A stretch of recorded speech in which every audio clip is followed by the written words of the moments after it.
Bonjour à tous, on se retrouve aujourd'hui pour une nouvelle vidéo présentation de manga, donc la présentation de manga volume 4. Donc, comme la fois dernière, ce manga ne comporte pas d'anime comme vous le verrez dans la vidéo, donc ce sera des openings et endings d'autres mangas qui vont passer en fond. Donc là on va commencer par l'ending 4 de Bleach, donc bonne écoute de la vidéo et bonne découvration entre guillemets des openings et endings que je vais vous faire écouter. Donc aujourd'hui on se retrouve pour parler d'Immortal Hound, un manga qui a déjà une belle gueule. Immortal Hound ou Shinzaku no Ryoken, donc le nom japonais, est un seinen manga de Ryo Asohashi, prépublié dans le magazine Anta depuis 2013 et publié par l'éditeur Antabaran en volume relié depuis 2014. La VF est éditée par Kion, dans la section seinen, comme vous le voyez ici, là, depuis octobre 2016, je crois. Il y a actuellement 6 tomes sortis donc au Japon et en France.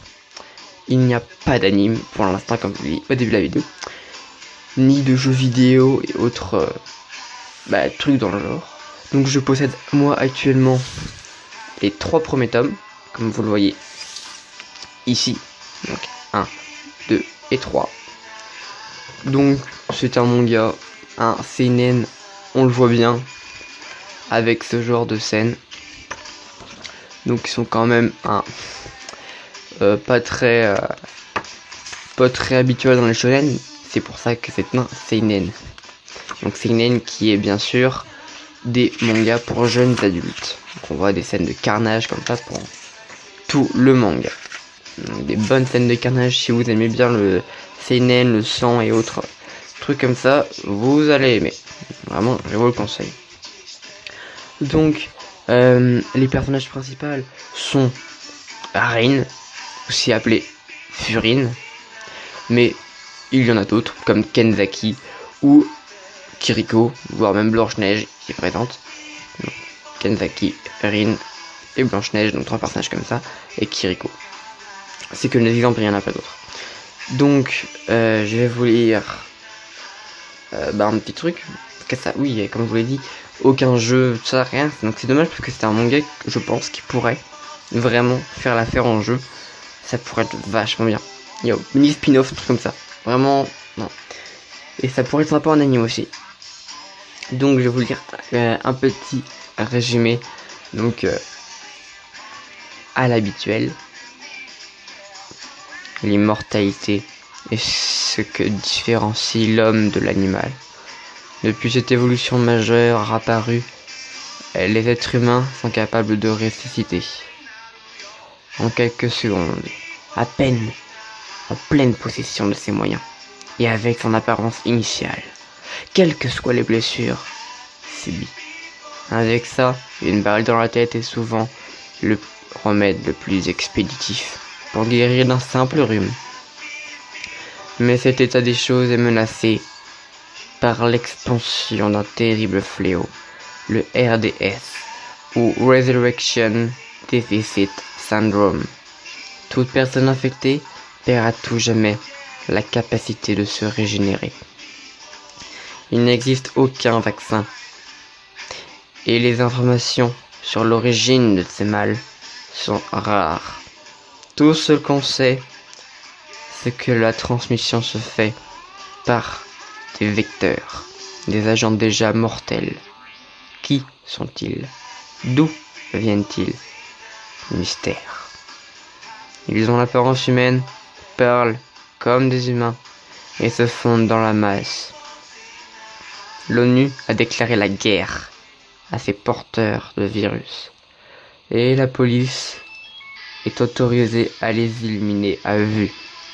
L'inspecteur Kenzaki est un fervent chasseur de vecteurs, et pour cause, sa petite sœur adorée est morte à cause de l'un d'eux. Mais face à lui se dresse une professionnelle du combat, dotée de capacités physiques surhumaines et des armes inconnues, qui apparaît à chaque fois que les vecteurs sont en danger. Sa mission, les exfiltrer et les aider à disparaître. Donc voilà un petit résumé d'Immortal Hounds. Franchement, ce manga, il est bien. Vraiment, je dis ça quasiment à chaque fois, mais vraiment, je suis friand de quasiment tous les mangas en fait. Il y a que très peu de mangas que j'ai pas aimé. Et celui-là en fait, c'est un mélange de plein de genres que j'aime bien.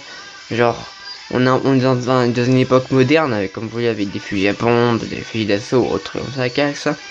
Mais en même temps, bah, c'est un truc par rapport à une maladie, ça, et des histoires de mondes parallèles et autres trucs comme ça, donc vous le verrez dans l'histoire, je vais pas vous le spoiler tout non plus. Mais c'est vachement bien présenté et c'est vachement bien dessiné, comme vous l'avez vu tout à l'heure. Les graphiques, enfin, c'est bien dessiné, quoi. Ça, c'est classique, hein. Je veux pas dire que c'est très différent comme style, mais c'est assez, franchement, il n'y a pas besoin de... Il faut juste écouter. Le truc parle pour lui-même. C'est tellement incroyable qu'en fait, j'ai même du... Bah, voilà, quoi. C'est tellement bien, ce manga. Comme tous les autres que j'ai présentés, il y a vraiment tous les mangas que je vous présente, en fait, c'est les mangas généralement que j'ai vraiment adoré. Les mangas que j'ai chez moi, généralement, je les fais adorer à un point. Donc, comme je vous l'ai dit au début, il n'y a pas d'anime, mais comme... ce serait tellement bien qu'il y ait un anime. Bah, après, que cet anime serait moins de 12 ans, un truc comme ça, voire même moins de 16, c'est quand même une possibilité à prendre en compte, hein, parce que c'est quand même un seinen. Que Kion fait des shonen seinen, ça. Mais un jour, je vous ferai une évaluation. Qu'est-ce qu'un seinen, qu'est-ce qu'un shonen, qu'est-ce qu'un shoujo, enfin tous les types, tu vois, de manga. Bon, tous les types, hein. On va éviter, enfin, je pense que vous savez tout ce que c'est un hentai et tout ça, donc voilà. Tous les types raisonnables de manga. Vraiment, ça a mal fini. Donc, c'est ainsi que s'achève cette vidéo, cette petite vidéo. Et je vous souhaite de bonnes vacances pour ceux qui le sont. Et si vous avez aimé la vidéo, likez, partagez, mettez un commentaire, ça fait toujours plaisir. Bye.